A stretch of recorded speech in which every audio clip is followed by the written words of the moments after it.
50 വർഷത്തിനിടെ ആദ്യമായി അതിശക്ത ചുഴലിക്കാറ്റ് ഓസ്ട്രേലിയയുടെ വടക്കൻ പ്രദേശങ്ങളെ ബാധിക്കാൻ ഒരുങ്ങുകയാണ്. ആൽഫ്രഡ് ചുഴലിക്കാറ്റ് ക്വീൻസ്ലാൻഡിന്റെ തെക്കുകിഴക്കൻ തീരത്ത് നീങ്ങുന്നുവെന്നാണ് ഓസ്ട്രേലിയൻ കാലാവസ്ഥാ കേന്ദ്രം അറിയിച്ചിരിക്കുന്നത്.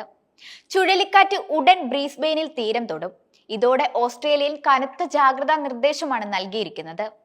തെക്കൻ ക്വീൻസ്ലാൻഡിനും വടക്കൻ ന്യൂ സൗത്ത് വെയിൽസിനും വ്യാപകമായ നാശം വിതയ്ക്കുമെന്നാണ് മുന്നറിയിപ്പ്. ക്വീൻസ്ലാൻഡിലെ വിദ്യാലയങ്ങളും ബ്രിസ്ബെയിൻ വിമാനത്താവളവും ഇതുവരെ അടച്ചിട്ടിട്ടുണ്ട്.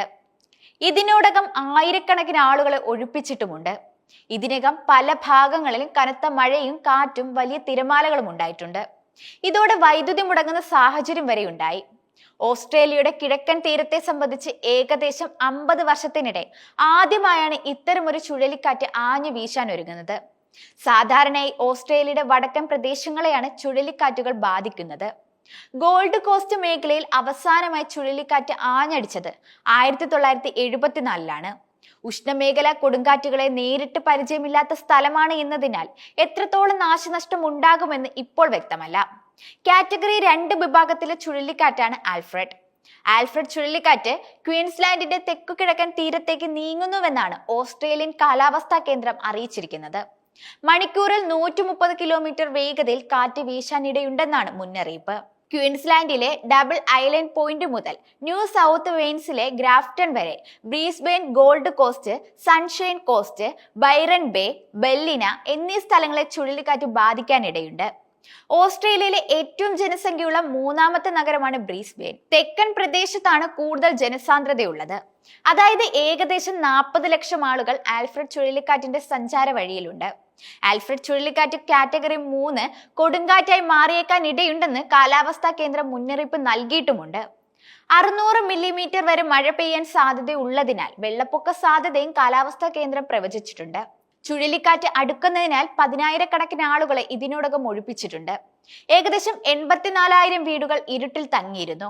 മനോഹരമായ ബീച്ചുകൾക്കും ഉയർന്ന തിരമാലകൾക്കും പേരുകെട്ട സൺഷൈൻ കോസ്റ്റിനും ഗോൾഡ് കോസ്റ്റിനും ഇടയിൽ ഓസ്ട്രേലിയയിലെ 3ാമത്തെ വലിയ നഗരമായ ബ്രീസ്ബെയിനും ഇടയിൽ ആൽഫ്രഡ് ചുഴലിക്കാറ്റ് ശനിയാഴ്ച രാവിലെ കരയിൽ ആഞ്ഞടിക്കുമെന്നാണ് പ്രവചനം.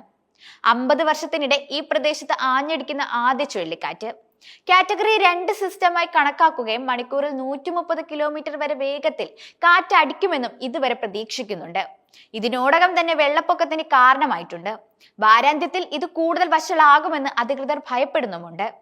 വേഗത്തിൽ ഒഴുകുന്ന നദിയിലേക്ക് വാഹനം ഒഴുകിപ്പോയതിനെ തുടർന്ന് ഒരാളെ കാണാതായതായി ന്യൂ സൗത്ത് വെയിൽസ് പോലീസ് വെള്ളിയാഴ്ച പറഞ്ഞിരുന്നു.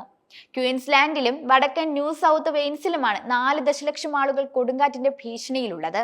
എന്നാൽ കാലാവസ്ഥാ വിദഗ്ധർ താഴ്ന്ന പ്രദേശങ്ങളിൽ വെള്ളപ്പൊക്കത്തിനും നദീതീര വെള്ളപ്പൊക്കത്തിനും സാധ്യതയുള്ള ആശങ്കകൾ ഉയർത്തിയിട്ടുണ്ട്. വരും ദിവസങ്ങളിൽ 800 മില്ലിമീറ്റർ വരെ മഴ പെയ്യുമെന്നും വ്യക്തമാക്കിയിട്ടുണ്ട്. ഏകദേശം 1000 സ്കൂളുകൾ അടച്ചുപൂട്ടുകയും പൊതുഗതാഗതം നിർത്തിവെക്കുകയും വിമാനത്താവളങ്ങൾ അടച്ചിടുകയും ചെയ്തിട്ടുണ്ട്. ഞായറാഴ്ച വരെ വിമാന സർവീസുകൾ പുനരാരംഭിക്കുമെന്ന് പ്രതീക്ഷിക്കുന്നില്ല. തിരഞ്ഞെടുപ്പ് ശസ്ത്രക്രിയകളും റദ്ദാക്കിയിട്ടുണ്ട്. ആൽഫ്രഡിന് സമാനമായ ഒരു ചുഴലിക്കാറ്റ് അവസാനമായി ആഞ്ഞടിച്ചത് 1974-ലാണ്. ജനുവരിയിൽ വാണ്ട ആഞ്ഞടിച്ചു. തുടർന്ന് 2 മാസങ്ങൾക്ക് ശേഷം സോയി തീരം കടന്നു. എന്നിരുന്നാലും വെള്ളപ്പൊക്കം കൂടുതൽ സാധാരണമാണ്. 2022 ഫെബ്രുവരിയിൽ കനത്ത മഴയെ തുടർന്ന് ഓസ്ട്രേലിയയുടെ കിഴക്കൻ ഭാഗങ്ങളിൽ ആയിരക്കണക്കിന് വീടുകൾക്ക് കേടുപാടുകൾ സംഭവിച്ചിരുന്നു. ആൽഫ്രഡ് ചുഴലിക്കാറ്റിന് മുന്നോടിയായി സമൂഹങ്ങളെ ഒരുക്കുന്നതിൽ അധികാരികൾ ശ്രദ്ധാലുക്കളാണ്. താമസക്കാർക്ക് അവരുടെ വീടുകൾ സംരക്ഷിക്കാൻ സഹായിക്കുന്നതിനായി കൗൺസിൽ മേഖലയിലുടനീളം മണൽച്ചാക്ക് ഡിപ്പോകൾ തുറന്നിട്ടുമുണ്ട്.